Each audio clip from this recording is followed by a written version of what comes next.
Pushpa the market mastermind. Pushpa படத்திற்கும் share மார்க்கெட்டுக்கும் mutual ஃபண்டுக்கும் என்ன சம்பந்தம்? மியூச்சுவல் ஃபண்ட் எனும் சாம்ராஜ்யம். சம்பளம் என்பது நாம் பிழைப்புக்காக செய்வது.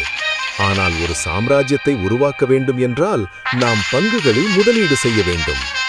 ஒரு மரத்தை நம்பினால், குறி தவறினால் பசிதான் மிஞ்சும். எல்லா தொழிலும் எனக்கு தெரியாது, ஆனால் எல்லா தொழிலிலும் எனக்கு ஒரு பங்கு உண்டு. மரத்தை தேடாதே, காட்டையே வாங்கிவிடு. மியூச்சுவல் ஃபண்ட் ஒரு ப்ராடக்ட் இல்லை, அது ஒரு கூட்டு முயற்சி. ஒரு மரம் விழுந்தால் என்ன, காடு அழிந்து விடாது.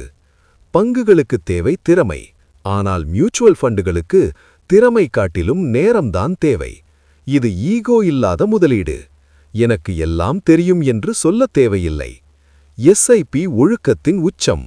சந்தை இறங்கினால் புஷ்பா வாங்குவான். பயம் வேண்டாம், இது உங்களை உங்களிடமிருந்தே காக்கும். எனக்கு எந்த குதிரை ஜெயிக்கும் என்று தெரியாது, ஆனால் இந்தியா ஜெயிக்கும் என்று எனக்கு தெரியும்.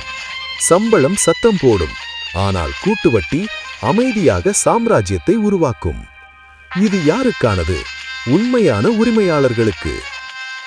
உங்கள் முதலீட்டு பயணத்தை தொடங்க புஷ்பா என்று கமெண்ட் செய்யவும்.